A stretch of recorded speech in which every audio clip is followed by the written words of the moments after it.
Excellent. Okay. I will say hello and welcome back to another episode of the Balance Breakdown. And today we are, in Power Rangers, right? When all the Power Rangers got together and they made like a super Power Ranger. This is what I feel like this podcast is.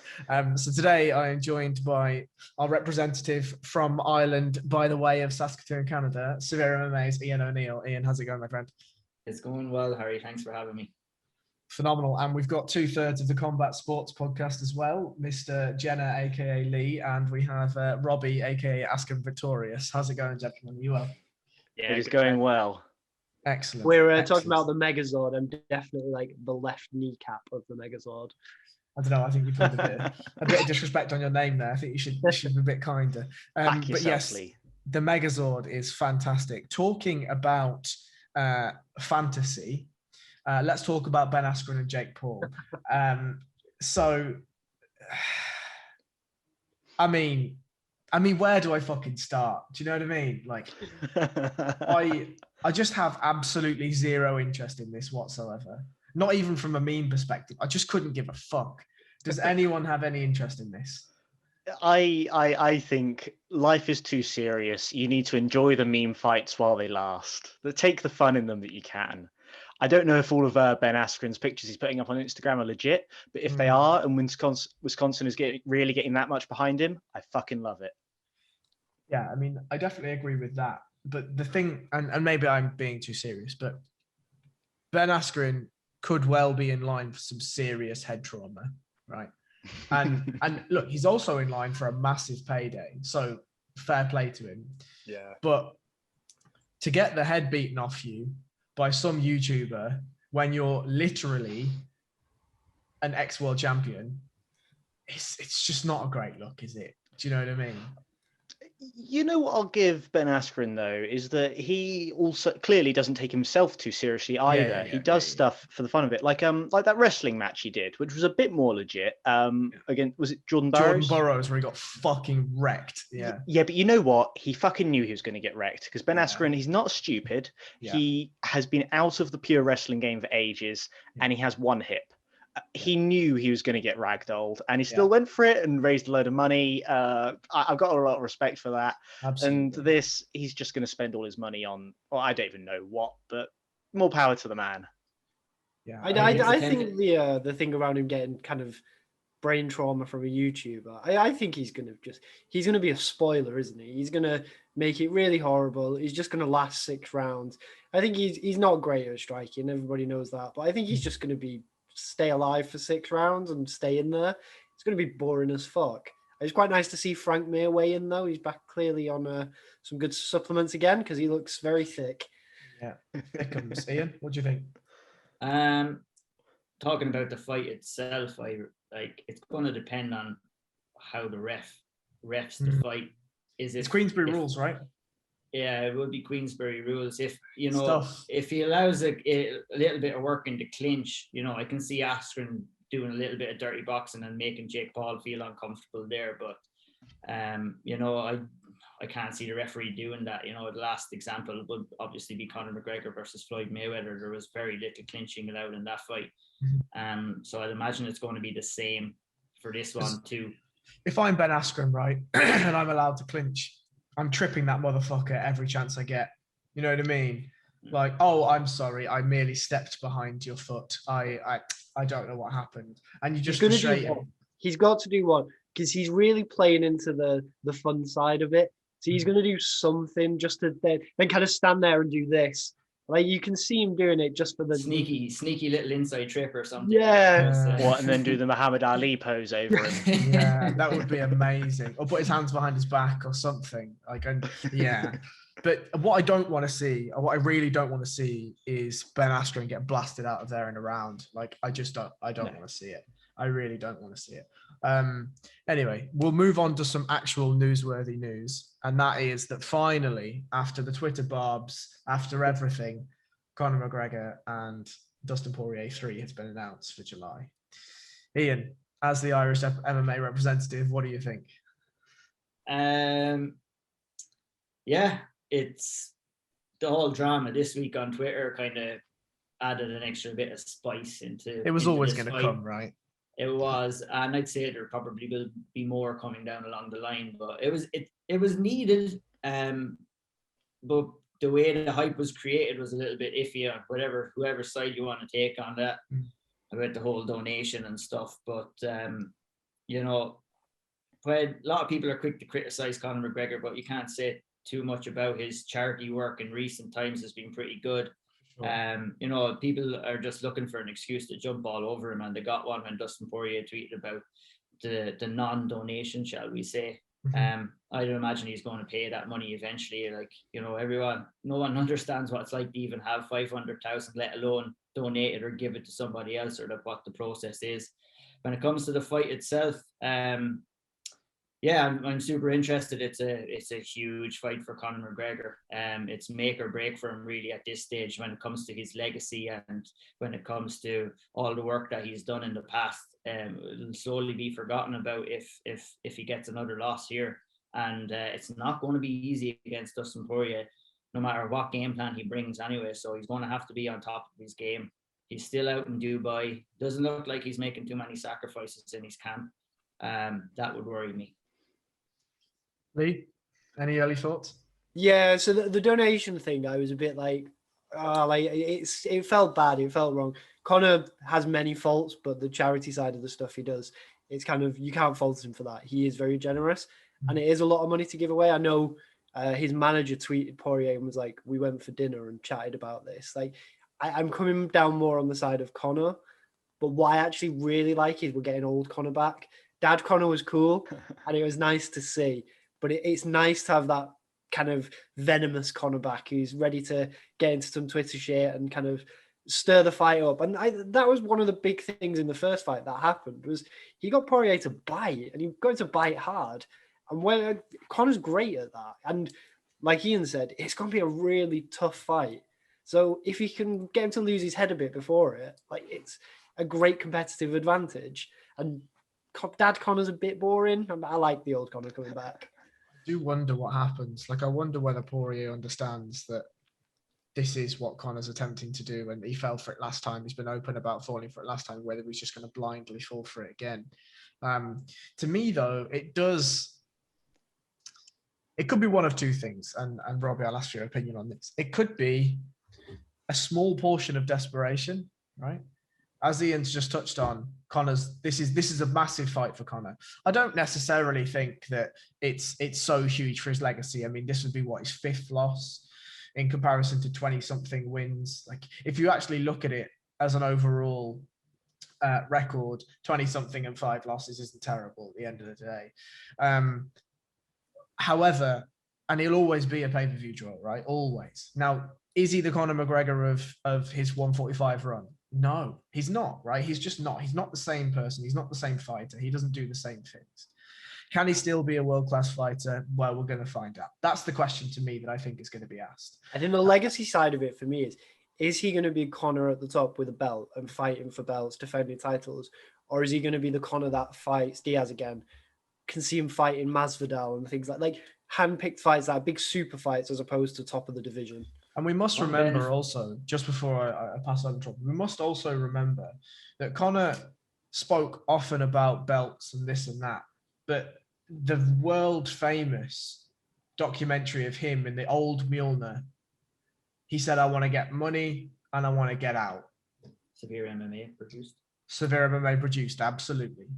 Was that that wasn't the 10,000 hours, right? That was another one. Oh, 10,000 hours that was the original Notorious documentary. Yes, that's right. Stations, So, you know, the thing about desperation is I wonder whether he understands just how pivotal this fight is going to be in terms of the fandomship, I guess, of him.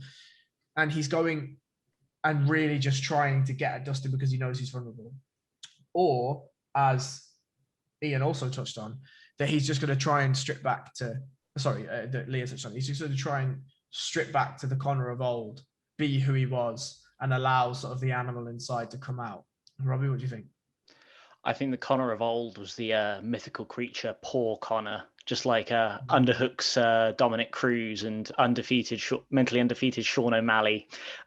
It's not a real thing. Like, I just think poor Conor was something else. And every fighter develops a lot as they get older. Conor's not the same fighter anymore. Neither's Dustin. I don't know if everyone talks about Conor losing a step and he's not the same as he was.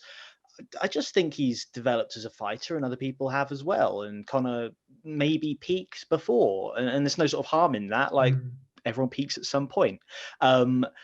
I don't know about the money. I can't speculate whether it's on purpose that he's not giving it. But this is like one way that, whether he has really like not donated it or otherwise, is kind of out of the question. The point is now he's using this as something to get under Dustin's skin. And then it's going to be a question of how mature is Dustin? Is he going to lean into it or not? As for legacy, I've often seen people talking about Conor.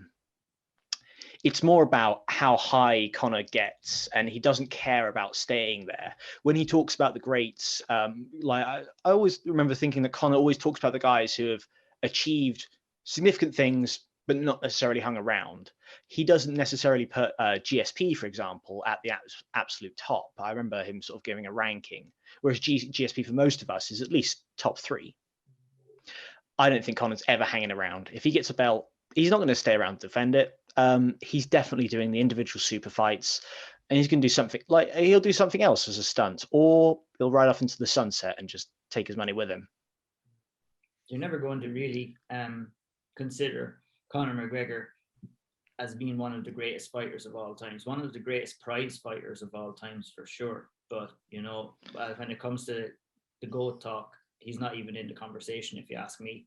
I think it depends on what you mean by greatest, and we're not going to do this now because there's so many different categories. Like what he did for the sport, and the way he propelled himself and came on up. I don't know if it's ever going to happen like that again with another fighter. Almost certainly not.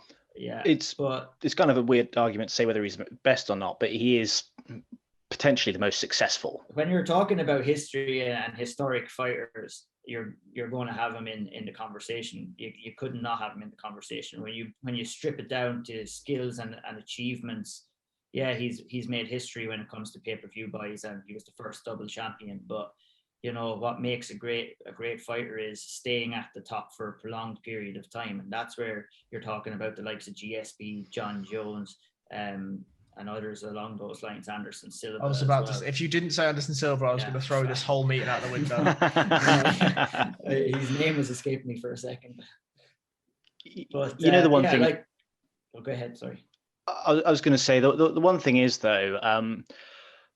What I find kind of weird is how everyone was counting Dustin out beforehand, and now everyone's like, Conor's got no chance. He got smashed by Dustin. You know what? Conor fucking won that first round. He had Dustin wobbled, and yes, Dustin had a very good strategy of the leg kicks. Normally, when there's a fight really close together, I'm like, hands down, I will definitely pick the person who won last time. I don't know. Yeah. I think it's a bit of a coin toss. So we'll do a very early prediction and then we'll jump in. Because likelihood is all 4 of us are going to be breaking down that card anyway. So I think that Dustin Poirier gets the decision. Or gets the nod, regardless of how it happens. I think that what I saw from Conor in the last fight was, obviously we know he'd focused solely on boxing with the dream of a Manny Pacquiao fight coming to material, and it didn't. And he fell in love with that style and paid for that style. The Conor of old, even the Conor that fought, Diaz, any of them, he makes adjustments. He's fantastic at making adjustments in the rounds, and he didn't make the adjustment. He fell in love with that longer style because he believed that was what was going to allow him to land his shots and put Dustin away. Happened that it didn't, right? Fine. Conor will now go away and adjust, but so will Dustin. And I suspect that there is something. Now, Conor may come out and stand just like he stood at 145 in the fights against Eddie, and that poses a whole other problem, right? Who knows? But yeah, I'll take Dustin. Ian, who have you got? Early thoughts? Early thoughts have me leaning towards Dustin Poirier as well. Either a late stoppage or a decision. For Conor McGregor coming into this fight, you really have to change it up. I find it funny that they were leaning on the leg kick excuse, which was a pretty pretty shitty excuse to have. You know, if you're an MMA fighter, you need to be prepared for all scenarios, and they weren't prepared. I was one of those guys who was counting Dustin completely out. I just saw Conor in fantastic shape going into the second fight, and I really thought that, you know, his mentality was right. But after about a minute into that fight, I slowly realized that it was going to be a long or somewhat short night for Conor. Eating those leg kicks, he's going to have to bring in his in-out kind of on his toes stance again. Problem with that for him is that it does bring him success, but it also costs him an awful lot of cardio as well. You know, when you're on your toes and you're bouncing in and out, you will drain the gas tank a lot quicker than when he was like sludging forward with the boxing stance. And maybe that was part of the reason why he chose that, was to save on some cardio. He mentioned himself that, you know, he didn't have to sit down on the stool for the first time in his career in between rounds, but that's no good when you're getting stopped in the second round, you know. So there's going to have to be some big changes. You know, when you're talking about fighters, it's a full package. You have skills, you have a team built around you, and your mentality is also so strong. And, you know, Conor has the skills. He has a team around him, and he needs to put that team to work. But his mentality is the one thing that worries me mainly. You guys talked about old Conor and hungry Conor and poor Conor. He's not hungry, he's not poor anymore. He's showing up to fights in his yachts, and that's not something I like to see. I think if you're to get into an elite level, you have to make some serious sacrifices in the fight game, and you have to move yourself away and put yourself out of your comfort zone. And it doesn't look to me like Conor is willing to do that. And yeah, and I think for that reason he's going to quite struggle a little bit more in the trilogy fight. Robbie, early thoughts? You know, I will say for Conor is that, well, it was kind of a similar story of Nate Diaz, wasn't it? Everyone counted Nate Diaz out. Nate Diaz beat him. Everyone counted Conor out the second time. He came out and he did modify his style pretty heavily. Now, the thing is, there's a very well-written book on how to beat Nate Diaz, like leg kicks, etc. And he lent into that a lot. So I will give it to him that he can modify style pretty heavily between some fairly close together fights. So, God, I don't know, honestly. I don't think his motivation's a question. Like, he's clearly turning up to fight for some reason, and his, you know, 2 losses in a row is going to put is to an extent going to put his legacy on the line. I think he's motivated. I think he could make changes to his camp. And I think he did really well in the first round last time. I'm going to say probably Dustin, but I think it's like a 52-48 split. Like, I don't know. Yeah, sure. Lee, round us off and then we'll get into some fights. Do you know what? I am going Dustin as well. I was thinking about it whilst you guys are giving your opinions. I agree with what Ian said earlier around, he doesn't look like he's making the sacrifices. You need that kind of Rocky 3 mentality and running up hills and going old school. I think we're in the generation now where Conor's got a few fights left, I think. And I think they're going to be fun fights. I think he'll lose to Poirier. He'll probably like Diego Sanchez. Yeah, or he'll do Diaz again. I can see Masvidal. I can see Masvidal calling him out, and then I can see that happening. I think we're going to go fun fights for Conor to kind of round his career off, rather than fighting Chandler for the belt and things like that. You know, Conor has that Diaz fight in his back pocket, win or lose this fight. Yeah. And that, like, if he wins, it's there. If he loses, it's there. You know, so, like, it's not as if he's going to be flat out of options if he doesn't get the win here. And just to briefly say about his legacy is that if he does drop this Dustin Poirier fight, it will be his 3rd defeat at lightweight, which many have been saying should be his best weight class, you know, and you know, his best performance was against Eddie Alvarez, and that was his only win in the lightweight division in the UFC so far. So that's why, just to give a little bit more why I think his legacy might be tarnished a little bit. And, you know, we're always going to look at him as the guy who propelled the sport into the next level. But, you know, fighters want to, whether they want to admit it or not, they want to perform in the cage, and they want to be remembered for what they do inside the cage as well. And 3 losses in a row, everyone is going to remember that. It's a big fight.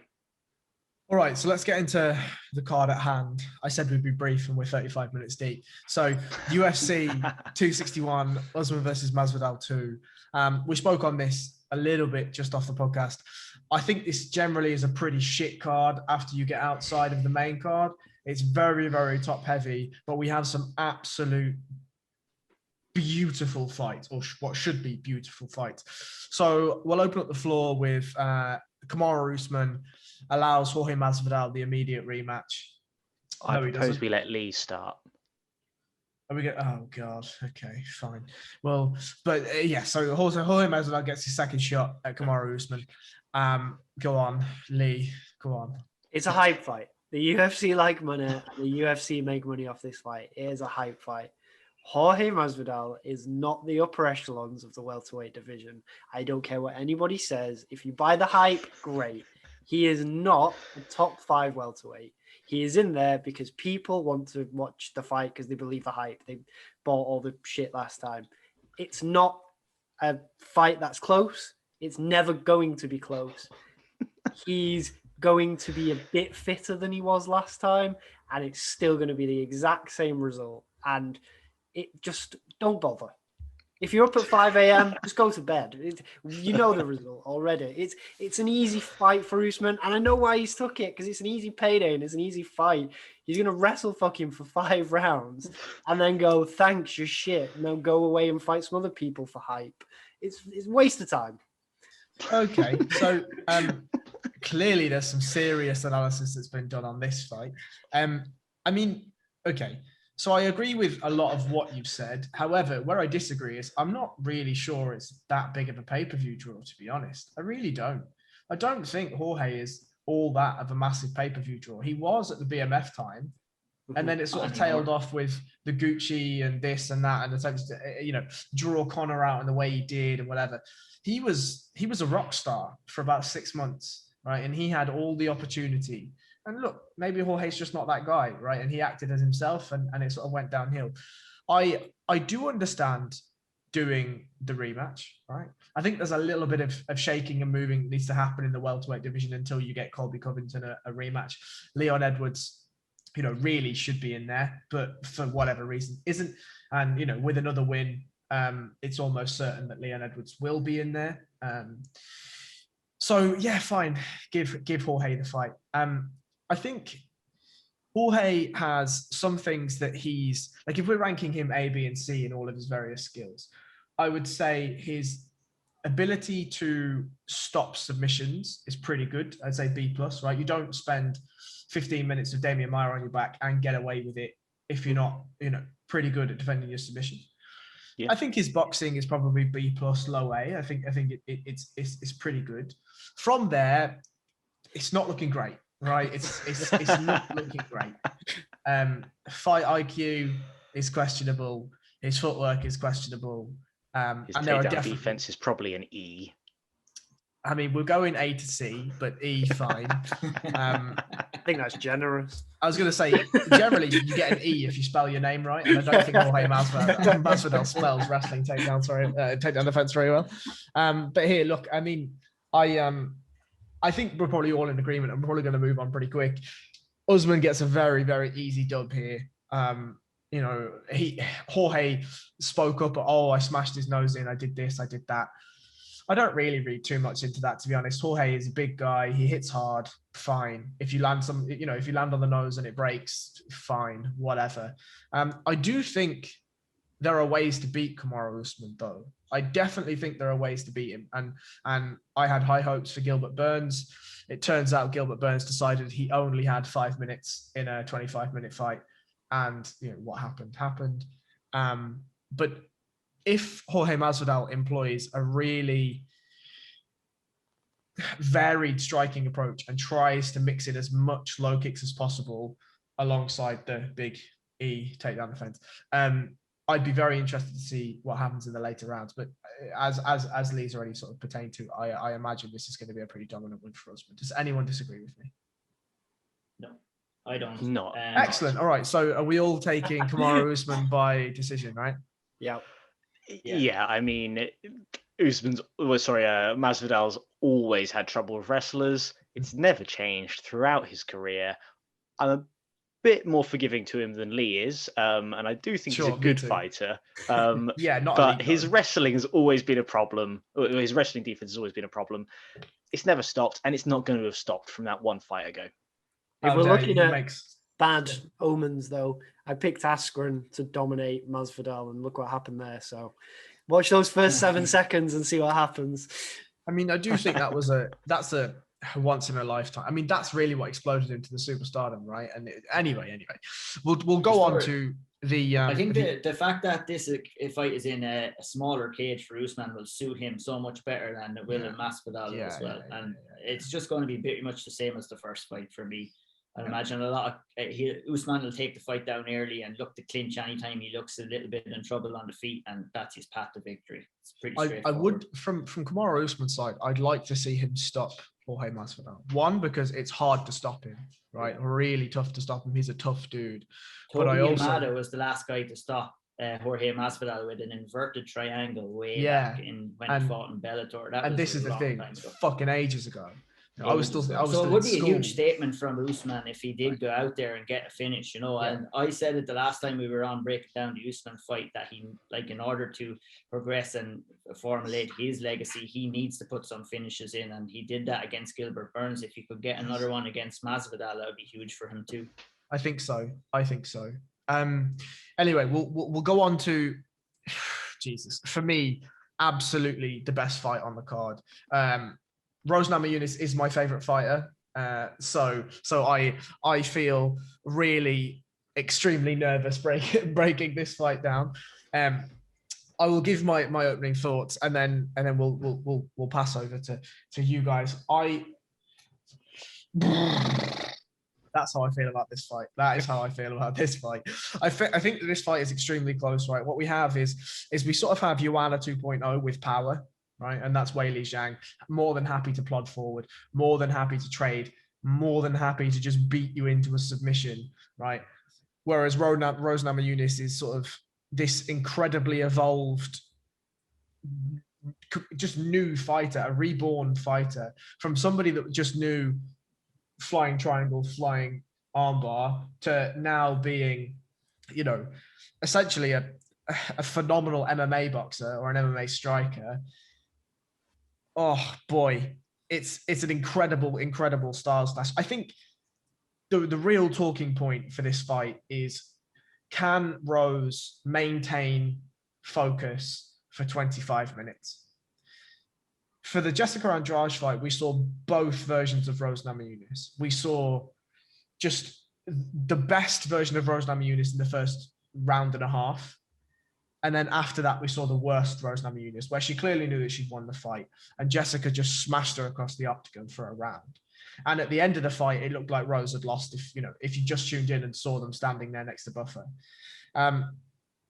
I think Weili Zhang is just not somebody that you could lose focus from for a second. You know, Joanna is somebody that may not have the technical striking skills that Joanna has, and okay, she in my opinion, she was facing a better version of herself against Weili. However, you can never take Joanna out of her game. Her focus is rock solid for 25 minutes. I don't know. I really don't know. Robbie, what do you think?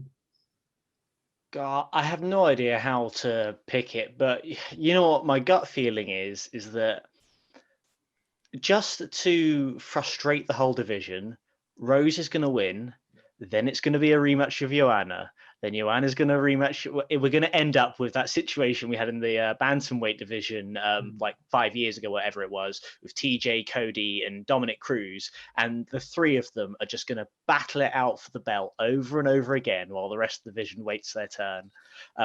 Not for any good reason. I can't give you a good reason why this has happened other than the complete annoyance of everyone involved.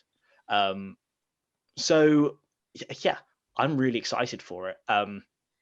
I mean, the women's strawweight division is the best women's division by an absolute country mile. And these two plus Joanna and, Karolina Kowalkiewicz, the four of them make up the excellent top of the division. And I mean, Kowalkiewicz is retired. Is she? Oh, yeah. I've not. See, I'm so up to date. I never have any idea what's happening with MMA news. I'm never up to given date on it. MMA retirements, though, she probably will. Sure. I mean, I look forward to her next one, as Sean would say. But I mean, Good point. The one thing I would say is you have Tatiana Suarez in there right now. Okay, she's had some serious medical issues, but just a phenomenal fighter. You have Mackenzie Dern in there, who, if she walks through enough punches and manages to get you down, you're in a serious amount of problems. Her striking is getting better though. I think we'll circle back to that point. You know, I think you've always got somebody that's a dark horse in that division. And okay, you know, Amanda Lemos is a dark horse in that division. And if Jandiroba can put together, I mean, look, Jandiroba got submitted by Mackenzie Dern. Yeah, these things happen, whatever. But Jandiroba hits really hard.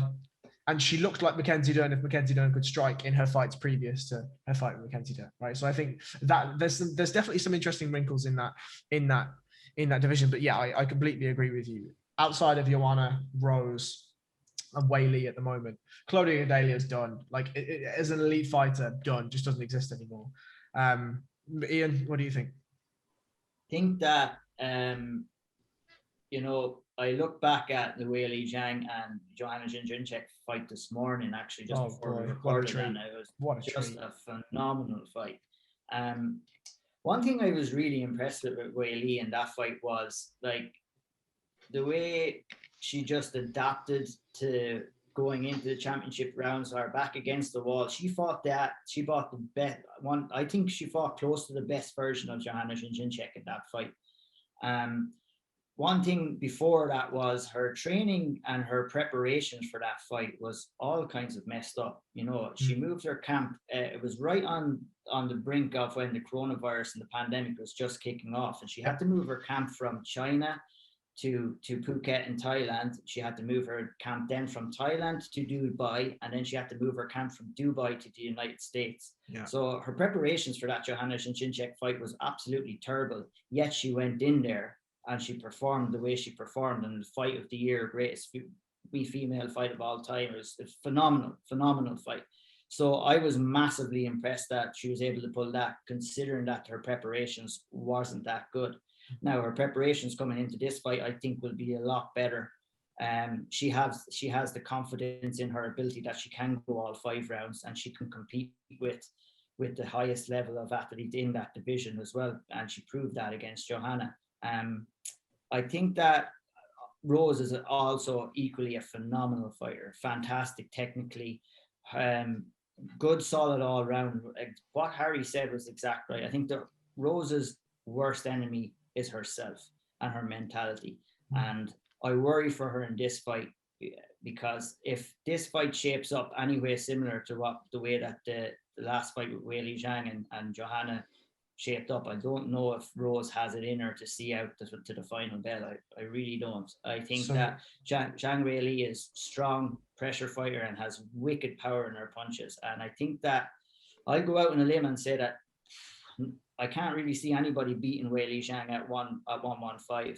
And I think what the UFC has plans for is for Zhang Weili to win this fight, and they're going to move her up to the 125 division, and we're going to see that super fight, which I don't want to happen. I would love to see her staying around, but that's what the UFC are going to do, guaranteed, if she wins this fight and if Shevchenko wins her fight too. So just before I pass over to Lee, I actually disagree. I think Rose Namajunas, her mentality falls down when she's doing too well. When it's a dogfight, she'll dig in and she'll fight. But I think when it's too easy, when it's too plain sailing, the focus she gets complacent. Exactly. She tired out in that. She tired out in that Andrade fight, and I don't think that cardio issues has anything to do with her mentality either. So I don't know. It's going to be interesting to see. I would not entirely rule her out, but I am so high on Weili Zhang as a fighter. I think that she's a phenomenal fighter, and I don't think that we've seen the best of her against Joanna Jędrzejczyk at all. And I feel that she's going to come in here hot off a strong camp, and she's looking to prove herself even further. And I don't know. It's a great fight, though. I'm really excited for it. Stop fucking talking about my Rose like that. Sorry, Harry. Lee, do you want to round us out? I have to stop Ian talking. He's hurting my fingers. No, I'm gonna go with Harry. Rose to watch. Fucking knew that you were in my camp. She's awesome. Her striking is brilliant. like I watched a bit of the Jędrzejczyk fight with Rose today, and I was just like, her angles, the way she struck against her was just awesome, and she is really fun to watch. But Weili is, I think, going to be just the division. She's going to be the face of the division. I think she is that good. Her fight with Jędrzejczyk was one of the best fights I've ever seen. And I think she's probably a bit stronger, more aggressive. And I don't think Rosie's going to be able to put her on a back foot. I think Weili will be able to keep coming forward. And I think the pressure will kind of be too much for Rose to then get enough to win rounds. I think it's one of those ones where if Weili wasn't there, it's a shame because it's going to put a damper on Rose's career because Rose is brilliant. I think Weili is just a bit better and going to be in charge of that division for as long as she wants to be. All right, well, we'll do a quick round of picks. 125 against Shevchenko, though, I think will be an awesome fight. I'm looking forward to that. Lee, who do you pick and how? I'm going to go Weili by decision. I think it's going to be tough. There'll be a few moments where you go, oh, it could be finished. I think Rose is tough enough, and I think it'll bring the best out in Rose, and it'll be a really good fight, but I can't see anything but Weili. We can no longer be friends. Robbie? Sorry, Harry, but Ian kind of convinced me of that talk about the camp. I hadn't considered that at all. Before that, I was completely on the fence. But yeah, I think Weili, and I don't know how she's going to take it. I mean, hell, she might stop Rose. Like, Rose, Weili's got probably the most power out of anyone I could name in that division. Yeah. If anyone's going to stop someone with strikes, it's going to be Weili. Not Karl or Esparza. You know what? I can't even think of the whole division in my head. I'm going to stop making sweeping statements about the women's strawweight division until I've got the whole list up in front of me. Ian, pick. We're Weili Zhang for me. I think safe bet is her to win by decision. Smart money goes down on her to win in the third or the fourth or fifth round. I think that decision will be down to Rose Namajunas and how much she wants this and how much she's willing to stay in there. So yeah, gun to my head, I'll say Weili Zhang decision. Well, I'm going to be putting a gun to your head. And as it stands, that's all four of us picking Weili Zhang by decision. As absolute traitor. As biased as I am to Rose. As soon as I heard that this fight was announced, I was like, oh no, like this is no. It just feels like a matchup that I just don't trust Rose's mentality as much as I trust her technical abilities. If this was a 3-round fight, I'd be picking Rose all day.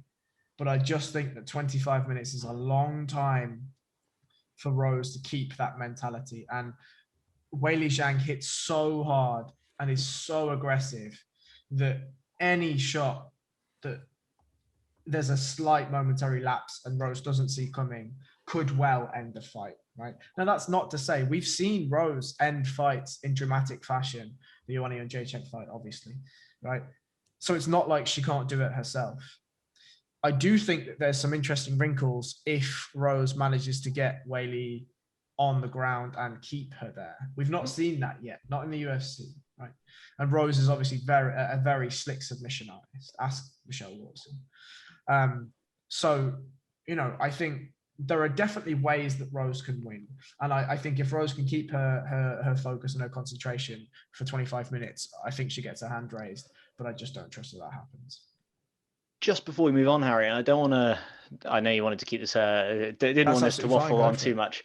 How long, if Rose loses, how long do you think she stays fighting? Because the reason I say that is that she seems on the brink of retiring. All the time. Mm-hmm. Do you think she keeps fighting after this if she loses to Weili? Yeah, I do. I think that the point that we made is Rose's worst enemy is herself, right? And I feel like fighting is a way for her to manage those demons. And don't get me wrong, you know, if you were going to retire, you'd have probably retired by now. You know what I mean? And it feels like every time, you know, she loses to Karl Esparza in 2014, comes back, submits Angela Hill, submits Paige Van Zandt, smashes Tisha Torres to bits. She then loses a super close decision to Karolina Kowalkiewicz, which personally I scored for Rose Namajunas, which is almost certainly biased. She then submits Michelle Waterson, smashes Joanna Jędrzejczyk, beats her a second time, and then gets, and then the momentary lapse against Andrade, right? No jiu-jitsu practitioner as good as Rose Namajunas should be holding on to a Kimura there. It just doesn't exist. It just doesn't fucking exist. And she chose to hold on, and obviously we saw what happened. Comes back. I mean, frankly, the split decision was mindless to me. I thought Rose did far more than enough in the first 2 rounds. But anyway, she goes away and beats Jessica Andrade. I feel like fighting offers her a chance to better negotiate that battle with herself, right? Now, if she loses in dominant fashion here, I don't know. That's a different question. But if we see a Rose that merely slipped into the ether in the championship rounds and fell off and whatever, I suspect that she keeps on fighting. Yeah. Plus, as Ian sort of alluded to, MMA retirements are definitely not a thing. They're just not a thing. Frank Mir, for instance, right? Nobody. The thing with Rose is that she's been fighting the highest level of fighters since the get-go in her career, and her record shows that. She's been in like a lot of close fights, but if she loses this, she'll drop to, I think, a 9-5 record, and I don't think that she would retire, but I definitely think that maybe a back step in her career might be the best if she wasn't to get the win here. Like, rather than fighting top 5 opponents all the time, just take a back step and look at a top 15, top 10 opponent, or 1 or 2 of those, just to build a little bit of momentum again.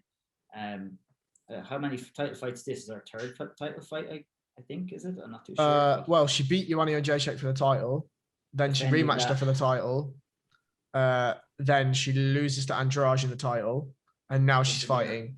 Now she's 4th fight. Yeah. So in 5 fights. Her record is she's only, like, in certain aspects, you could look at her, she's only starting her MMA career. She's already had 4 title fights. So that just kind of proves my point a little bit, It's not going to do her any good getting in there and fighting upper echelon fighters every fight, because you're going to win some and you're going to lose some, and I don't know, it's a weird one, but I'm looking forward for the fight overall. All right, we will move on. A routine victory coming up for Valentina Shevchenko over Jessica Andrade. Anyone else? Yeah, completely agree. Yeah, I think so. Oh, look at Robbie, always got fucking something. Go on, son. You know what? We'll put it out there now. I'm not going to pick Jessica.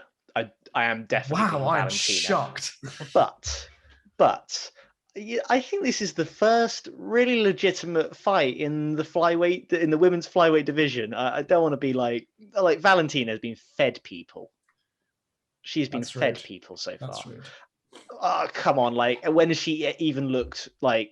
When has it looked competitive against Valentina in the flyweight division? Are you trying to say that Jessica I didn't put up a phenomenal performance? So this is the thing. I hate shitting on professional fighters, but Sure. Valentina is clearly leagues ahead of everyone else. I don't know how well Jessica Andrade's going to do. And is this her first fight at flyweight? She's been at strawweight until now, right? Second fight, she fought. Second fight, yeah. Chukagian. Chukagian, Okay. With that body shot, which was absolutely disgusting. Oh my Lord, what a shot. Pretty good finish. Yeah, you know what? I think this could be all right. I don't know that. Again, I think Valentina is going to take it, but as the flyweight fights go in the women's division, I think this could be a good one. I definitely don't. Andrade gets hit way too much. And we saw in the Caitlin Chukagian fight, right? Like, Caitlin Chukagian is a brown belt in jiu-jitsu, predominantly is, her grappling is her strong suit. She's grown into her striking, don't get me wrong, and she was able to catch Andrade. Now, don't get me wrong, as we saw, loses in the first round to a deathly body shot with 5 seconds left, but she had her moments. Those moments against Valentina Shevchenko get you knocked the fuck out.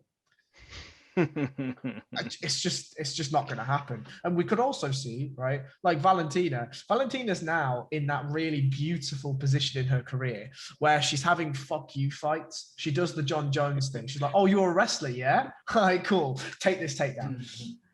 Or like, and I suspect that we may see that with Andrade, right? She may just stand and bang with her. She may mix it up with some inside trips, some outside trips. Her sort of standing judo is absolutely beautiful. She can grapple, obviously, really, really well. To me, this feels like Andrade either goes in and lands a big shot or gets knocked out.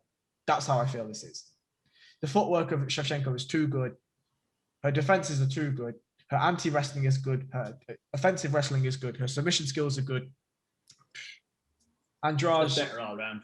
Yeah, Andrade can what? Weird. Pick her up and slam her on her head. Cool.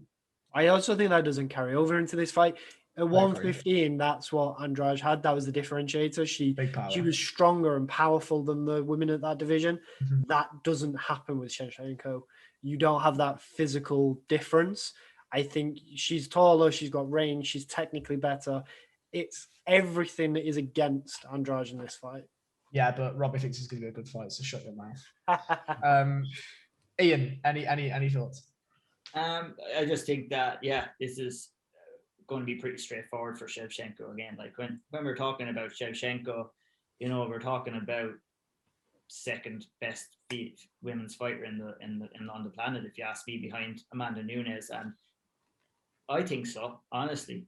Like really, you look at Amanda Nunes' fights, she brought Amanda Nunes to the absolute limit on those two fights, with her being the smaller woman too, so I really think I'm high on Valentina Shevchenko.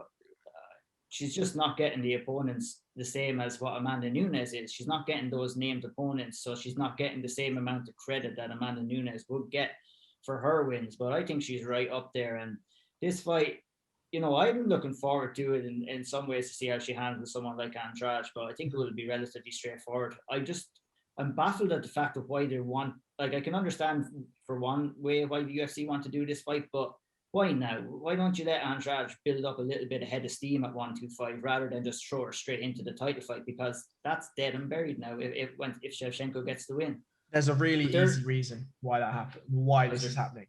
Ex-champion, Valentina goes in, smokes her. She's on a 5-fight win streak. Amanda Nunes rematch, 135. There you go. That's it. So next fight for Shevchenko. If Shevchenko wins and Weili Zhang wins, I guarantee you UFC is putting on that fight next. That's why they're placed on this card. They're putting them on the same timeline. Put them on the same card. So that's like tactical scheduling, if you ask me. They're hoping that both of them win, and they're going to match up those two women later on in the year. I can guarantee you. I've heard Dana White talking about it already.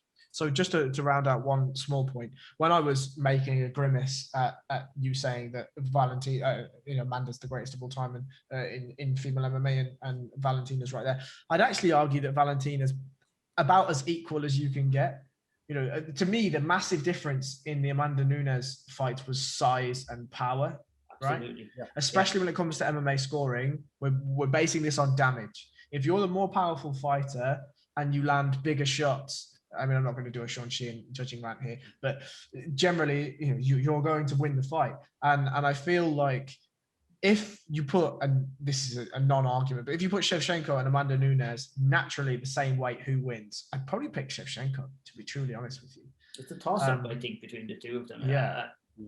If you want to label it that way, for sure, when it comes to raw skills and what they've done. And the two fights, like I said, the two fights that they fought already were super close. So, I just think that the difference between the two of them is that the level of opponents that Shevchenko has fought and beaten in comparison to Nunes. Nunes's resume looks a little bit better right now. That's why I would put her ahead, which is no fault of Valentina's.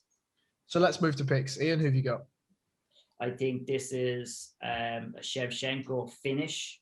And I think, I could see it. I can see her picking her apart and getting the finish on the feet. I can see her also picking her apart and forcing Andrade maybe to go in for a takedown, and maybe her picking up a slick submission too. I think she's going to finish it. I think it's a toss-up. I would lean more towards a knockout in the second or third round, I think. Robbie? For Shevchenko. Andrade by slam. I'm going Love to it. go with it. Fucking say, You know what? go for it. I'm going to stick to my guns. Andrade by slam. Fucking love it. I think an aggressive Andrade comes out and gets a real striking clinic put on her. I think toughness gets her into probably third, fourth round, but the writing will be on the wall quite quickly, and it's just a case of how tough she is to hang on before Shevchenko stops her with strikes. I'm taking Valentina Shevchenko by late stoppage. I agree with you, Lee. And what I'm basing this on is two factors. One, I think that Valentina is just levels above. Mm-hmm. I also base it on, I actually was fortunate enough to be at the Ioana and Jacek versus Jessica Andrade fight, right? And I watched Jessica Andrade run circles around the cage while Ioana just teeped her face off and jabbed her face off. And look, Andrade has massive power, absolutely has massive power and absolutely has the ability to land shots. But we've never really seen Shevchenko rocked. Even against Nunes, right? We've not seen her super wobbled. We've not seen any stanky legs. So I don't see any evidence that chin is questionable. I feel like if Ioana and Jacek can put a striking clinic on Andrade, so can Valentina Shevchenko. But the added difference is the power, right? And I suspect Valentina finishes this sort of round 4, round 5, if it gets that far. Robbie, I apologize. Maybe a slam KO one day. Right, so the best fight to make 5 years ago, Chris Weidman versus Uriah Hall. Jesus. Ian, do you want to talk us through this? Yeah, you described it perfectly, really. It's a fight that probably would be way more exciting 5 years ago.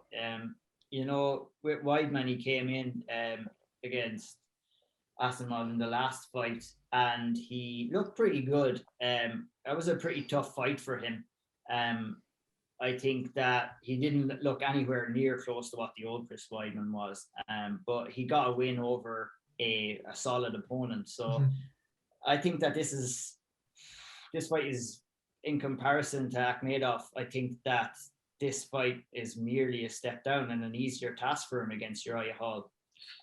Uriah Hall is kind of on kind of an upheaval in his career. He got a good win in his last fight against Anderson Silva. So that was a good mental barrier for him to get over, because he is a guy who has kind of suffered a bit mentally as well in his career. I think that stylistically this fight just matches Weidman much better than it matches Hall, because Weidman has the takedown and he's grappling in his back pocket if he needs to use it. And I think that if he chooses to stand with Uriah Hall, it would be the wrong move for Chris Weidman in this fight. I think he needs to fight the exact same fight as he fought against Akhmedov, a dirty, gritty performance, use his grappling and just win ugly.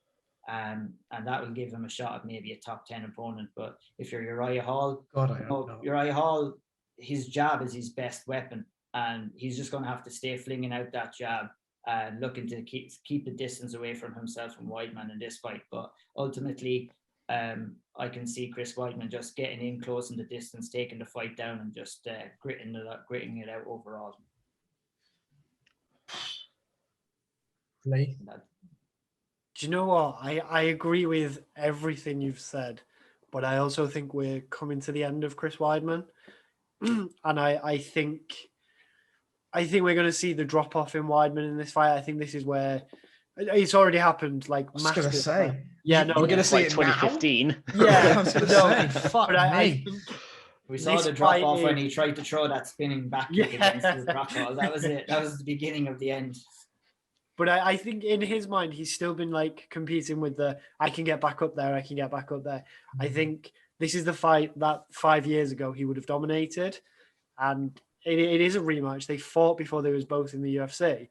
And I think it's going to flip the other way now. I think that jab and I think the distance control of Uriah Hall is probably going to make Weidman a bit desperate to shoot in. I don't think it's going to be as cool and calculated, wrestle, kind of get the takedown and control.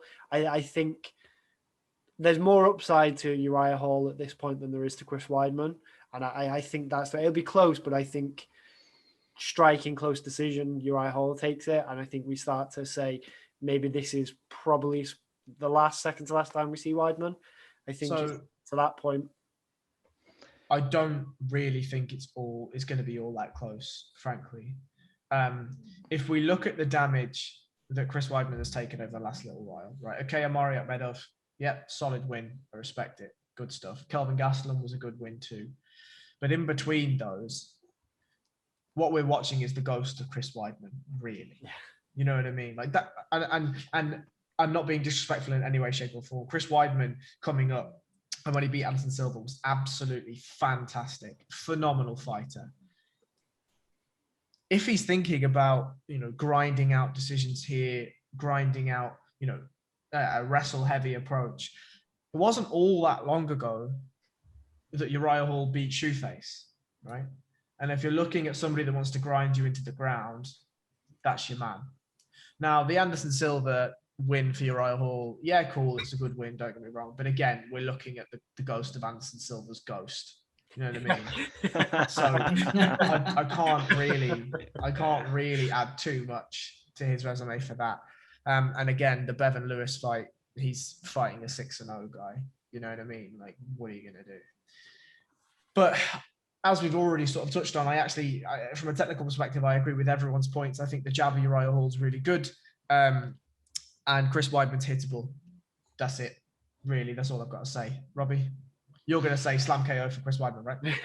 Slam KO for Chris Weidman. No, I think Chris Weidman's one of these guys, which you see quite a lot in MMA.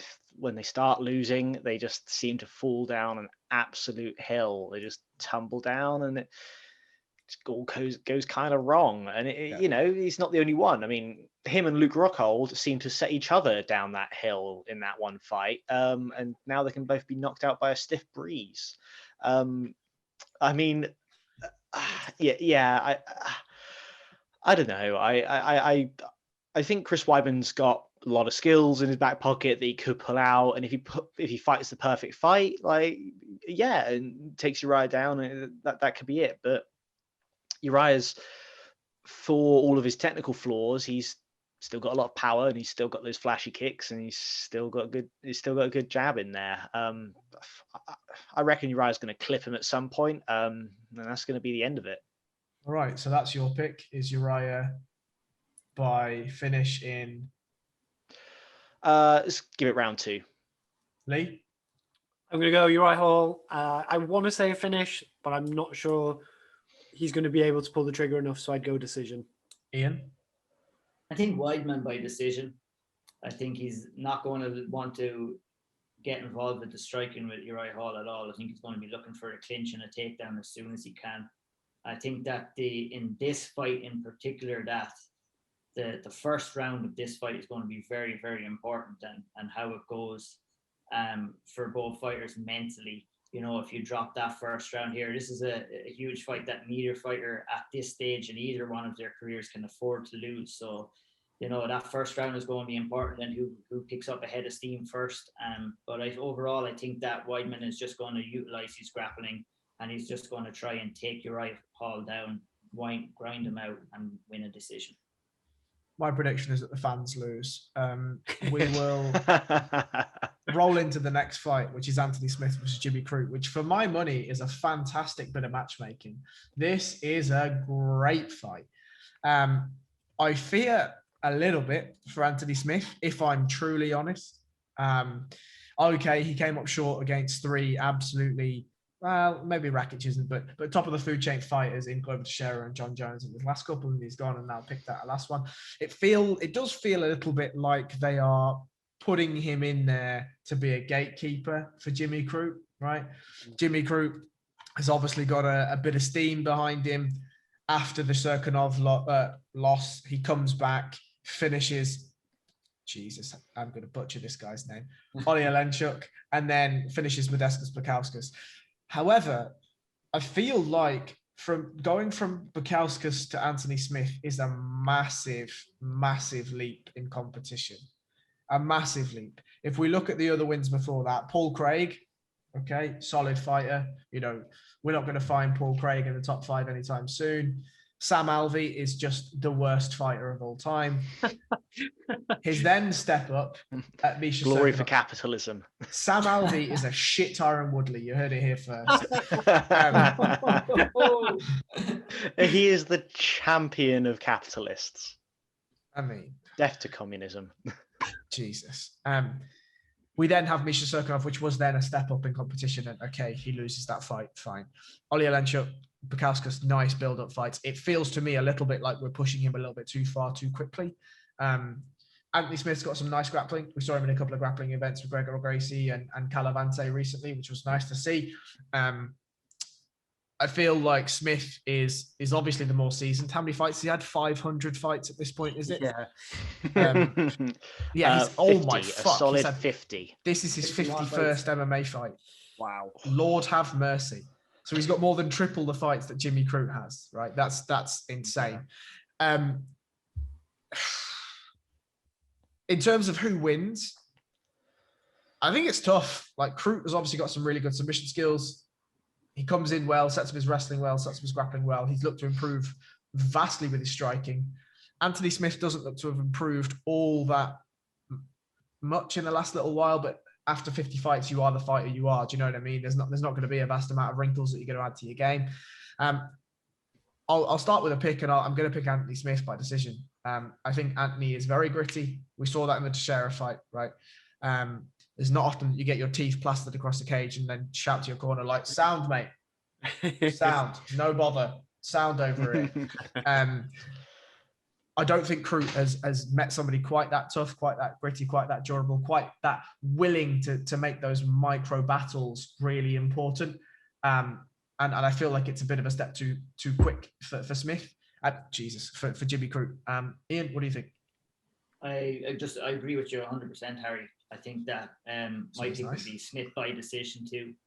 I think that where Anthony Smith is at in his career right now, he's capable of getting a win here over Jimmy Crute. And I'm not trying to count Crute out altogether. I think that this will go to decision and Crute has every chance in the world. But I just think the experience of Smith will pay him dividends in this fight, and I can see him just taking home a decision win.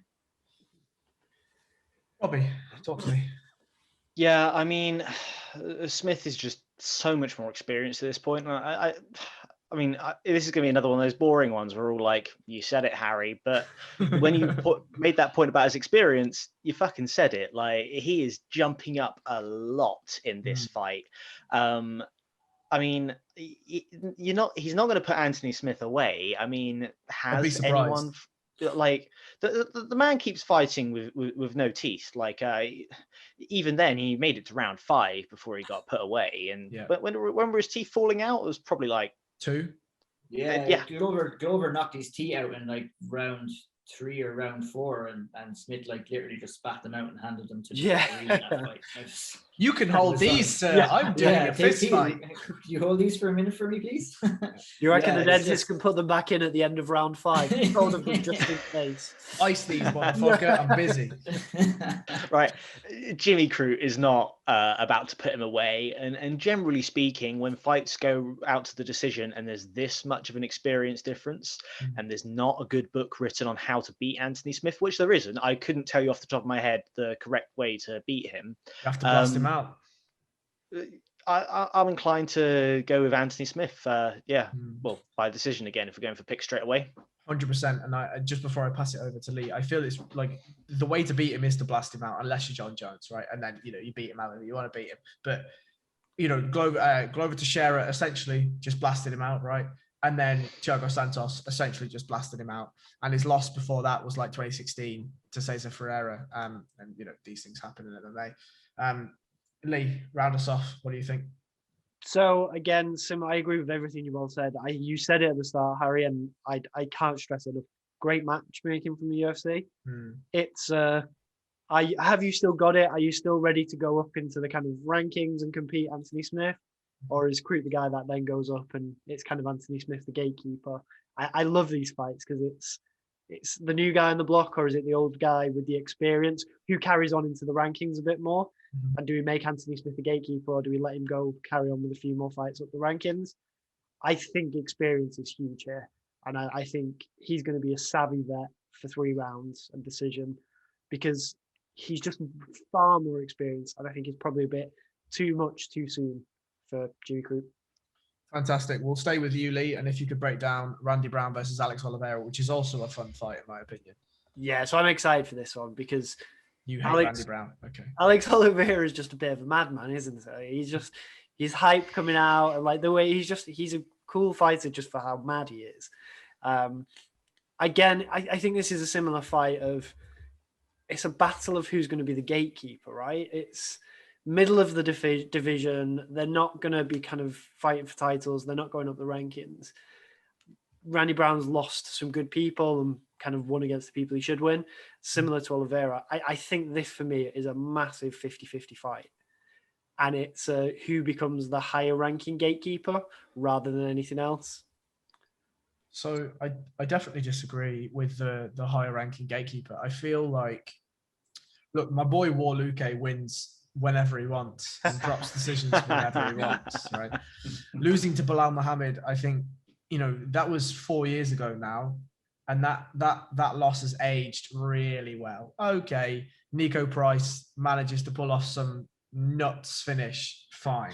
But other than that, Mickey Gall's a solid win. Finishing Brian Barberena is no joke, right? And then Wally Alves, all right, fine, whatever. So, yeah, I mean, Robbie, what do you think? I think it's going to be interesting to see how Alex Oliveira cheats this time. Every single fight, he does something funny. Jesus. Every single fight, he fouls. Like, it's not normally huge, but it's always just a little bit, and it's always interesting to see what he does. I don't know how to call this one. I think it'd be a fun fight again, but maybe I'm just really optimistic about this card. You were so pessimistic at the start. I want to balance things out. I mean, one thing I will say before I pass over to Ian is his last loss, or he lost to Gunnar, who's obviously a fantastic submission artist, and Gunnar managed to get him out there with a rear naked. Shavkat Rakhmonov. For anyone that listened to that breakdown, we had the Eastern European report from Jack Steer, and we were told that Rakhmonov is the real deal. And looks like he's the real deal, lads. Just throwing that out there. Randy Brown is a brown belt in jiu-jitsu, and obviously has some very slick submissions. He's really long. His limbs are really, really long. So I would not be surprised if we saw some interesting grappling exchanges here. But Ian, if you want to close us out with some thoughts. Yeah, I agree with what you guys are saying. I think that it's going to be a really close fight either way. And I think, going back to the gatekeeper talk, I think Alex Oliveira he's a fighter who you put in there with somebody to see where another fighter is at in their career. And that's classic gatekeeper status, if you ask me. So they made this matchup to see if Randy Brown can get past someone like Oliveira, who's a good testing pot in that division for any prospect fighter or anyone looking to try break into the top 10 or 15. How I see the fight going, I think it's just going to be a over and back on the feet, on the ground, kind of lots of grappling, lots of scrambles, and it's just going to be a close decision either way. I struggle to pick a winner, but if I was to choose someone, I reckon that Randy Brown might just take it by decision. All right, well, that's good because you answered my next question, which was what's your pick. Lee, what's your pick? I'm going to go an interesting fight, a fun fight to watch. Like Ian said, back and forth. I think there's going to be kind of loads of weird striking exchanges. I think Randy Brown has a little bit too much for him and kind of gets past the test. Still not good enough to beat Luque, though. I mean, who is? I'm taking Randy Brown by third round submission. I think he'll finish him with a rear naked. Robbie? I'll stick with Randy Brown by decision and play it really safe. All right, perfect. Well, we'll stay with you, Robbie. If you could talk us through Dwight Grant versus Stefan Sekulić. Sekulić? Is that the one we're on? I'm looking at the list here. I thought it was Roberson versus Allen next on the list. So I'm looking at topology in front of me right now, and it seems that Dwight Grant is above Brandan Allen versus Karl Roberson. Never mind. That is not the list I'm looking at. But if you would like, we can move on to Karl Roberson and Brandan Allen. I'd like that because I'm not going to lie. I did my research. I've got my notes here, and I quickly read them while you were talking about your decisions there. That's fine. Go on then. Do Brandan Allen versus Karl Roberson, and we'll stick with because I do not want to get caught out like Alex did and not know who any particular fighter is. That's so fine. All right, Karl Roberson, ex-Glory kickboxer. He's clearly the striker in this matchup. Whereas Brandan Allen, though he has got good striking, he's clearly the guy who leans more to the jit side of things. Yeah, it's pretty classic striker versus grappler matchup. What can you say? Allen, he's got fast hands and he has nice striking, but he just has there's nothing savvy about it. There's no feints. It's too honest. And he's one of these guys who he really just goes to his back just far too easily. It's like a sort of jits leaning side of things and just goes to guard. Whereas Karl Roberson, yeah, I mean, he's going to have a grappling disadvantage, but I think his experience in striking is just going to put him up there. He's, had very quick hands. Like Brandan Allen's good, but Karl Roberson's clearly got the boxing advantage. Excellent footwork versus was it Kopylov? I think I was watching. He struggled with the ground and pound against Vettori, but he's got lovely footwork, and I just don't think that Brendan's going to manage to catch him anywhere, that sort of get him stuck anywhere and allow for the takedown and allow him to really press that jiu-jitsu advantage. Ian? Yeah, I think this is just another fight really it's going to be super close again. I think a lot of the prelim fights are kind of like this, where you could just basically flick a coin and to try and pick who's going to win. But I would probably be leaning towards Brandan Allen myself in this fight. I think, his last fight against Sean Strickland, he got knocked out, but he fought very good Sean Strickland, in my opinion, in that fight. You have to look at his 3 wins before that he got 3 wins against Kevin Holland, Tom Breeze, and Kyle Dawkins, who are all 3 very, very good fighters. So, that Kyle Dawkins win is going to age really well, I think. I think so too. And, Robertson was unlucky himself against Vettori, who's a top fighter as well. But just looking back at Allen's work previous to his last loss, I think that, and it's never a good way to kind of decipher a fight, I guess, but I would be leaning towards Allen after seeing what I've seen from him in the past. I think he'll have just about enough to get it done. I would have to go by decision again.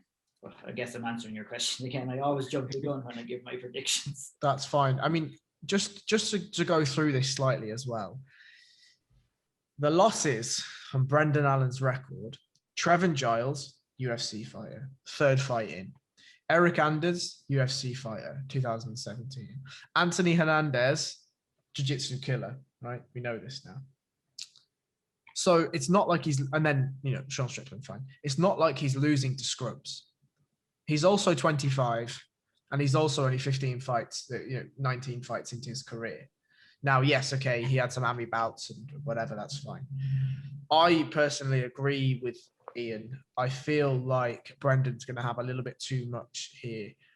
This isn't a kickboxing bout. If it was, then it's not close. But it's an MMA fight, right? So I feel like Strickland's definitely got more tools than Roberson. But I feel like Allen has more tools, and I feel like we're going to see a grappling heavy performance. Vettori sorts of gives the blueprint on how to beat Karl Roberson, right? And Brandan Allen definitely has the ability to hold him, land his shots, and get finishes. Lee, do you have any different thoughts? No, I completely agree. It's you lost against a very good Sean Strickland. I see it as a kind of a fight to display your skills, show you're still good, you're still coming up, you're going to have an advantage massively in the grappling area, and I don't think Roberson will be able to stop that. I go heavily on Brandan Allen on this one. Cool. I'll take Brandan Allen decision. Ian, you go Brandan Allen decision. Decision or late stoppage by submission, I think. Yeah, I'm going to go late stoppage, Brandan Allen. All right, and Robbie, do you want to finish this out before you take us through Dwight Grant? I'm going to go with my controversial choice of Karl Roberson. I think he's going to catch Brandan at some point. All right, so you hate Brandan. I understand that. Would you know who he is? Would you now like to take us through Dwight Grant versus Stefan? Let's Sekulić? now take you through Dwight Grant and Stefan Strulik. So Dwight, how to talk about him? I guess sort of chaotic striker, sort of Cub Swanson-esque. It's not clean and crisp, but it is very effective. And I'd say the one difference about Dwight is that he's got some really nice counter punching. He really catches people when they come in too hard. And he's got a lot of power in his hands. Stefan, on the other hand, I believe this is his only second fight in the UFC, and against Amiv, he was very timid. Now, there was obviously the whole. It was a hell of an opponent to come up against, but he was very timid in that fight. One thing I'd say though is that Dwight Grant does his best work when the other guy's coming in, and if Stefan's careful and sort of picks his time to enter, that's really going to negate that skill set quite heavily. It's quite hard to say who's going to take it. I mean, like I said, second fight in the UFC for Stefan. And I think you really do tend to see how good people really are after a few fights in the UFC, partly because I am a bit of a casual and don't have enough knowledge of other promotions to know exactly how good everyone is. It's quite hard to tell. I think I think Stefan would do well to play a cautious game here, unlike against Amiv, where playing a cautious game really cost him the fight. Yeah, I mean, I think Dwight Grant is a strange one, right? He doesn't seem to fight to his level of opposition. The Carlo Pedersoli win is a really, really good win. Carlo Pedersoli is a serious European fighter. Very, very good fighter on the European scene, whatever. And, he just whacked him, like immediate whacking in round one. A 459 whacking, I might say, which I always love to see. But I lost to Zach Otto. Okay, it was 2018, but Zach Otto is no high-level fighter, And the loss of Daniel Rodriguez, I actually like Daniel Rodriguez. I think he's a good fighter, but that is a fight that I suspect that Dwight Grant would have expected to have done a lot better in. Go on, Robbie. You know what? Actually, I think that's a little harsh on Dwight Grant in that one. He was unfortunate not to finish that fight. He came razor close at one point. But you know what? He didn't. I know he didn't, but he came very close, and I think he did do very well. Yeah, I agree, and I think maybe that will be a great learning fight for him because, as you say, he got so close to the finish, and then gassed himself out from attempting to finish, and then we saw a bit of a whacking from Daniel Rodriguez, right? Lee, what do you think? I mean, I can't give any more insight than what Robbie just gave. I think Robbie hit the nail on the head. I see this as a bit of a redemption fight for Dwight Grant. Kind of Me too. Bad loss last time, kind of close to the finish. I think this is kind of a pat on the back from the UFC, kind of get back in the win column. We'll progress you next time. I agree. I think this is a little bit of a layup fight. Ian, any final thoughts? Yeah, I agree with Dwight Grant. I think that he'll be looking for a finish in this fight. I think he could probably get a finish in round one or round two. It's his fight to lose. And Robbie covered it excellently there. I would agree with what he have to say. So I don't really have too much more to add to it. I would fancy Dwight Grant to get the first round knockout, I think, in this fight. Well, we'll stay with you if that's okay. Yeah. And if you'd like to break us down your fellow countryman, Tristan Connelly versus Pat Sabatini, please. Yeah, Canada's own. You guys can hear me okay? Yes, absolutely fine. So Tristan Connelly, we spoke briefly about him before we started recording, and one thing that was sticking out for all of us was the fact that his last fight was against Miguel Pereira at 170 pounds. He comes into this fight to fight in the featherweight division at 145, so he's not jumped down one weight class, he's jumped down two weight classes. So he took that fight against Pereira on short notice. He performed excellently. He didn't get caught up in the stand-up game of Pereira and was managing to take him down.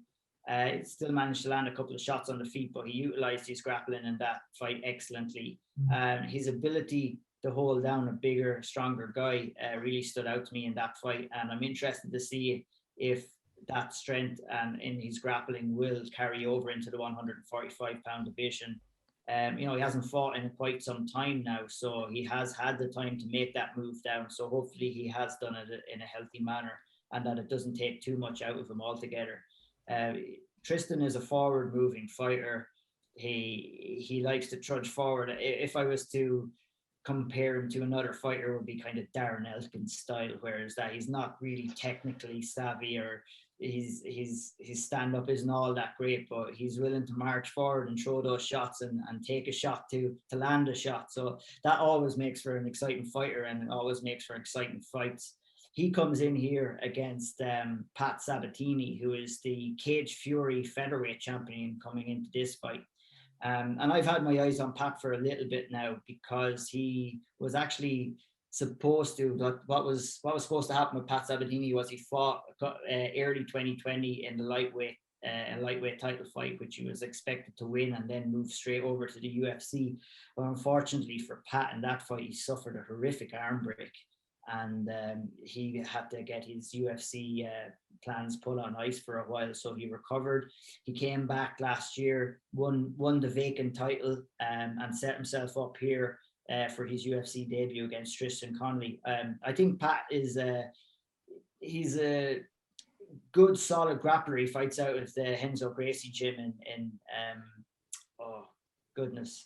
Pennsylvania, I think. So, he's got a good grappling. Yeah, for Philly, is it? Yeah, I knew it was in around that. So, he's got a good grappling base. A good all-around fighter too, solid on the feet. I think that Pat Sabatini is going to be thereabouts in around the featherweight division for the foreseeable future. I'm not saying that he's going to break into the top 5 or anything like that, but I think he's definitely capable to make a run into the top 15, into the top 10, because the featherweight division is shit hot right now. So, there's a lot of decent fighters in there, but I think whereas Tristan Connelly is maybe coming to the pinnacle of his career and this is his last run, I think that Pat Sabatini is only getting started. I think he'll be confident of putting together a good run in the featherweight division in the UFC, and I think he's a great overall fighter all round, I think. And this should be an exciting fight. Two guys who love to come forward and standing and banging. I think that the grappling exchanges will be exciting. We'll see plenty of scrambles and stuff like that in this fight too, so it'll be interesting. I think Pat Sabatini can win this fight on the feet, and he can also win it on the mat as well. So I'm super interested to see how it goes down. Of all Pat Sabatini's finishes, he's only ever finished one with strikes. There you go. He is, yeah. Everything else. I think he has the capabilities, especially in this fight, to. I think he's a better striker than Tristan Connelly. He's light on his feet. He kind of has that, like we were talking earlier on, that kind of karate in-out kind of stance where he is light on his feet, which does generate a lot of power. If a fighter like Tristan Connelly, who likes to move forward, you want to time a guy moving forward with your jab or your straight punches. So, Tristan Connelly could find himself moving into a heavy shot from Pat Sabatini, but this fight will probably be most exciting if it hits the mat. I agree. Lee, have you got any thoughts? No, so I'm yet to see Sabatini fight, so this is going to be a new one for me. So not to add any insight. And Robbie? I have high hopes again that we're actually going to get a decent grappling match out of this one, because I love good grappling, and I even try and write an article about it every week. And some weeks I'm just like, the whole card, I'm just like, there's nothing there. So I have high hopes for this one. I haven't seen enough of both of them to break it down like Ian did, but my gut goes with Pat. Fair enough. We'll move on and we'll rattle through these last 5 fights because there's really not much there. Ian, we're going to stay with you and we're going to talk about Danaa Batgerel versus Kevin Natividad, please, sir.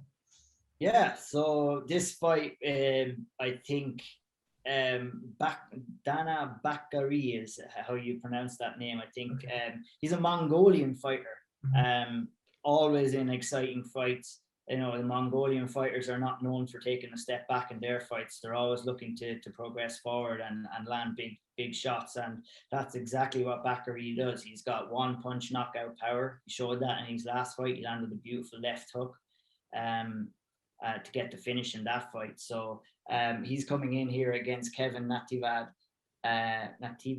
excuse me. And I think that this is a very winnable fight for Batgerel. I think, you know, Natividad is a very patient fighter on the feet. Lots of feints, likes to throw the jab out there to gauge his distance, but he is a little bit gun shy. And if he comes into this fight gun shy, it's going to be bad news for him. You know, I don't think his last fight, Natividad's last fight, was against Miles Johns, and he never really got going in that fight. You could hear his coaches shouting at the top of their lungs during that fight, which is never a good sign to try to get a fighter going. And he's going to really have to turn it up in this fight if he's to get one over on Batgerel, because in my opinion, you know, I'm not saying that Batgerel is going to be an ultra dominant fighter in the bantamweight division, but what he does have, and you can train this, what Batgerel has is serious heart and serious grit, and he's willing to take one to give one. And I think he'll probably put in a dominating performance in this fight, Batgerel. Robbie or Lee, any thoughts? I completely agree. I see Batgerel taking this one really handily. I agree. Bit of a clinic on and moving on quite quickly from this fight. I agree. Robbie? Yeah, I mean, again, can't disagree with everything that's come so far. I think he wades through Kevin. Fine. Well, we're going to give you the 3-piece, and if you could add the soda. If you could finish off your thoughts on Zhu Rong and Rodrigo Vargas, please. Yeah, so Zhu Rong, or Rong Zhu, whatever way you want to pronounce it. I didn't get to see too much tape on it. I got to see one of his fights. What really surprised me most about Zhu Rong was his record is 17-3, and he's only 21 years of age. Yeah. So for such a young fighter, he has a wealth of experience. He's coming in to this fight as the WLF lightweight champion, which is a Chinese promotion. So, you know, he's been at championship level fights in China, and he's coming into the UFC here, fairly highly touted. You know, 15 of his 19 wins have been finishes. He's had 11 KOs and 3 submissions. And like Batgerel, he's a fighter who likes to move forward and land heavy shots. And he's coming in against a guy in Rodrigo Vargas, who's also a very powerful striker. You know, he has a lot of finishes. Like, he has 10 finishes. Vargas has 10 finishes in his last 11 fights too. So he was unlucky. He's still looking for his first UFC win. He was defeated by decision in his first fight. And he was fighting in a pretty close fight in his last fight against Brock Weaver, but landed a devastating illegal knee to Brock Weaver and got disqualified in that fight. So for Rodrigo Vargas, this is a huge fight for him, coming in against the UFC debutant. These two guys are going to be hungry for the win, and I think that this is just going to be an absolute war on the feet. And I don't know. It could go either way. I think someone is getting knocked out in this fight. It's hard to pick who. I'm going to go with Zhu Rong by knockout in round 1 or 2. I agree with absolutely everything you said on the pick, frankly. Robbie, have you any thoughts? I mean, it's quite hard with these guys when they've been fighting a lot in promotions that are a little harder to find, like Zhu Rong fighting the Chinese, you know, in the Chinese promotions. It's just harder to find his fights. It's just quite hard for me to offer a lot of insight here, but hell, if Ian's excited for it, I'm excited for it too. Let's see a knockout on this one. I'll go with Zhu Rong. Okay. Leah, if you can just give us a pick, please. Yeah, Zhu Rong as well. All right. Phenomenal. So we will move on to Jeff Molina versus Keelan Wari. And if Lee, you could talk to us about these two fighters, that would be very kind of you. Yeah, so I have to shout out Keelan Wari's nickname, first of all, the Mongolian Murderer. I mean, there's some good MMA nicknames, but I'm a big fan of that one. Jeff Molina's from Dana White's Contender Series fame. And 23 years old. come through the ranks of what you'd expect a UFC fighter from the US to come through. LFA, Contender Series, kind of come from there. There's not much information I could get on Iori. There's not many YouTube videos. So I read in between the lines. I take this one as a tee up for somebody who came through the Contender Series, kind of give them a win, get them some cage experience. He's not had too many fights to be in the UFC. So I see this one as the UFC handing somebody off the Contender Series, some rounds in the UFC, get a win in the UFC under your belt, and kind of see where you are in the next one. I don't really care about this fight. I'm just going to watch it and see what happens. Ian? Yeah, I'm kind of the same here. Like Lee said, there's very little that we know about any of these fighters. We're seeing a big influx of fighters from the Chinese region. So I'm very interested going forward to see how they all do. There has been cases in the past where we've had Asian fighters coming over and who have struggled to adapt to the cage as regards to fighting in a ring, which happens quite more often over in Asia. But a couple of these Chinese fighters who are coming in, and I guess the pinnacle would be Zhang Weili, who's fighting on the top of the card. So we're seeing somewhat of a little bit of a Chinese invasion or Mongolian in around that area anyway. So I can't really offer too much insight on this fight. I'm looking forward to seeing. I think Lee said it best. It's probably just a tee-up fight after coming off the Contender Series, and I'm just going to sit back. This one I might go make a tea maybe when this one is going on, and just kind of have it on in the background. I would take your point though about kind of Asian fighters coming over, and this is a huge tangent, but the quality of Asian fighters coming over when there's established organizations in Asia, like are we getting a kind of second class fighter coming through? Are we waving completely different? But the kind of lower card fighters, are they the ones that are not signed to one, probably not going to be that good?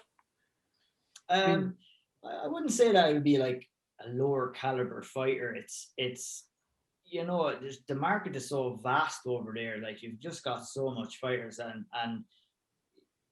I look at what we're dealing with now when it comes to Russian athletes and how much, like, I think we're seeing a somewhat similar kind of an influx in with Chinese talent now or Asian talent over there. And like you said, with the sport growing over there and UFC getting bigger over there are more organizations that exist over in Asia that are, and again, it's a big transition to move from fighting in a ring to fighting in a cage, because it's such a different world when you have that cage up against your back. And historically we have seen Asian fighters struggle with that, but it's all down to how they progress their career and where they fight over there. Are they doing the training are they MMA training for ring action, or are they MMA training for cage action? And I think we're going to see a lot more Chinese and Asian fighters coming in with that background in being fully trained in and utilization of the cage and being able to handle what's thrown at them in the US, like when it comes to UFC and stuff like that. So I don't think they're quite there yet, but we're getting there, and I would expect to see a lot more Asian athletes coming in and dominating in the future. The UFC have set up the PI over there now as well. That was going to be my point.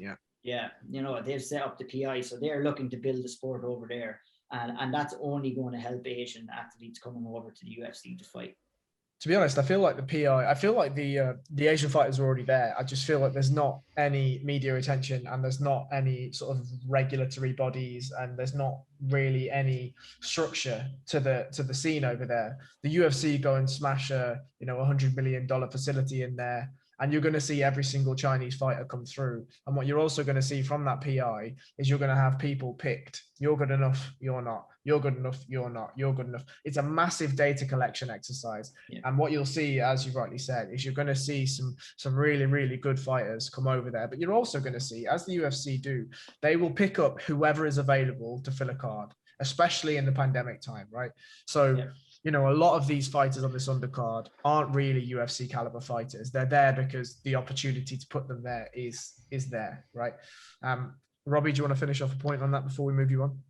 Yeah, I mean, it is interesting to note that they have got I think it's 4 fighters on this undercard who are from either Mongolia or China. Yeah. On a card where they've got Weili Zhang as the as the co-main event. Yep. It's a good bit of marketing from the UFC. That's all I'll sure. say. You know, everyone's trying to tap into the Chinese market at the moment. You know, Disney's got that dragon thing coming out. Everyone's trying to tap into that one market. It's a good piece from the UFC. And yeah, but the thing is, a lot of these guys aren't very well known, and it's hard to say how good they're going to be. But yeah, the other thing I'd say is interesting is I didn't realize we could say we didn't care about fights, Harry. I thought this whole thing was about to build up excitement, but I mean, I see how it is now. You said that you didn't want to disrespect fighters, and then you proceeded to shit on every fighter that we've spoken about, right? So, I felt bad about it while I did it. That's not true. We're going to stick with you, Robbie. If we can talk about Ariana Connelly versus Nali Yang, that would be great, and then we'll round out this card. Yeah, well, I guess this is the. I think this is the last Chinese fighter on the card. Nali Yang.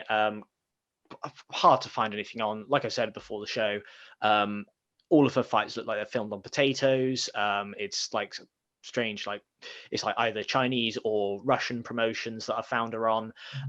It's hard to say. I mean, the notable things about her, she's got lots of good submission victories. She has 2 wins by DQ, so people love fouling her.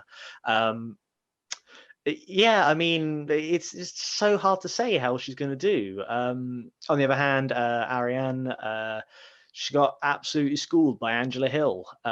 Like, she just got lit up.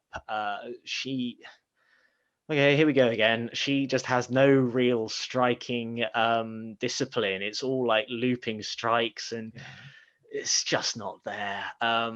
You know what? If the UFC is really smart about their matchmaking, I think if they're trying to really build in that Chinese market, they should be making sure these Chinese fighters win a couple. So you know what? With the completely limited footage, it's so hard to make a pick. But if we're ready to take it now, I'm going to go with Nali Yang. I think she wins by Ariane getting disqualified for a foul. No, I mean from I think she's going to take it by submission. But to be honest, so little to go on. It's very hard to say.